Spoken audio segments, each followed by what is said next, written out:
We all love Allah. Have you noticed? Wallahi, go to the junkie, go to a prostitute, go to a brother who's a murderer. Tell him, brother, do you love Allah?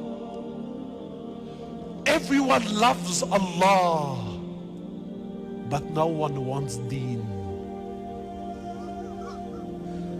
No one wants deen. Brother, how can you love Allah but not have deen? No. So now there's this sick culture. Have you noticed this culture? Brother, you don't know what's in my heart. My iman is in my heart, brother.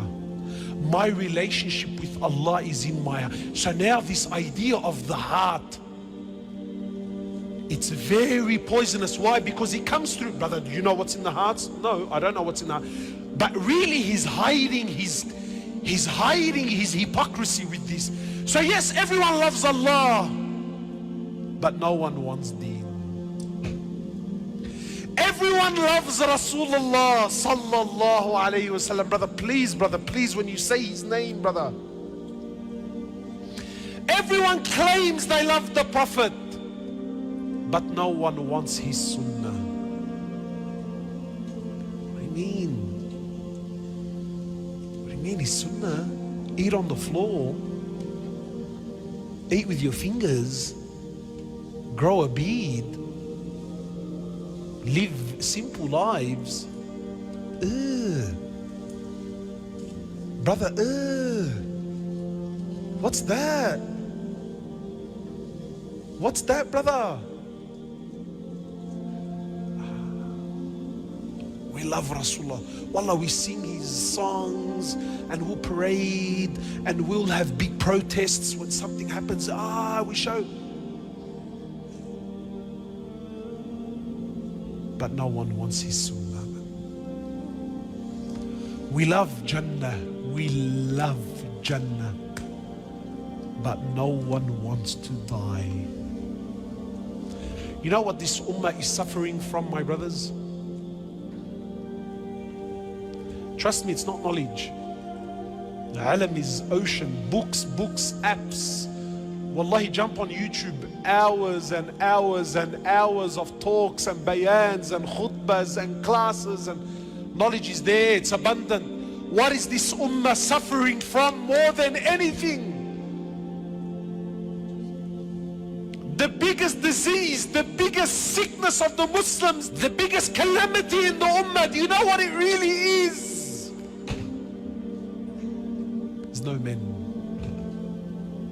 And you know who suffers the most when there's no men? You know who suffers the most? Women and children. When there's no rijal, who suffers? You know, in English they say, when the cat's away, guess who come to play? Who? When the cat's away, there's no cat. When there's no rijal, when there's no men, when the cat's away, who comes to play? The rats and the mice. No men, rats and mice. Look at our societies. An imam once, true story, I heard this from my own ears. An imam once who was narrating his story, please, wallahi, I will wrap it up, but just stay with me, these are the last very important moments. Imam said once he was preparing for Friday khutbah. He said, so I'm sitting in my office and I'm trying to prepare my khutbah. He said that my son, he was 4 or 5 years old, he's driving me crazy, man. Every time I put pen to paper, he jumps on me and he wants to play. He's a little boy. So the sheikh is thinking, you know, look, ya Allah, this kid's driving me crazy. Remember, but to be a man is to be a father also. So for us, we would do give him an iPad, get him off your back. Yeah, this is the father now. This is the 21st century father. Yeah, give him an iPad, get him off your back. So the sheikh is saying, man, look, I need this kid off my back. I need to prepare my khutbah. How do I engage the kid? Give him something constructive. So the sheikh was saying, the imam says, he says, I had a magazine. I'm flicking through the magazine and I found a picture of the world, a globe. It was a picture of the globe. So the sheikh said, look, let me rip this page out and I'll cut it into a little puzzle. Yeah, I'll cut the countries into pieces and I'll give it to the boy and I'll tell him to put it together. He's thinking this will keep him busy at least for an hour. Get him off my back. He said, I cut the picture I gave it to my son. I said to my son, listen, put the world together. So the Imam said, the boy took it. I'm thinking, finally now I can gather my thoughts and put the khutbah together. He said within a few minutes, the boy was back and the world was put together. So the Sheikh's thinking, is my son a genius? He's a little boy. So the Sheikh says, my son, Allahu Akbar, Tabarakallah, how did you know where Europe is and the Americas and the Africas? And the kid doesn't go to school, how did you know? He said to him, Wallah father, I don't know. He said, so how did you put the world together? He said, Dad, on the other side of the picture, there's a picture of a man. So I put the arms together and the legs together and the head together. So the Imam said what? He said, Subhanallah, you gave me my topic.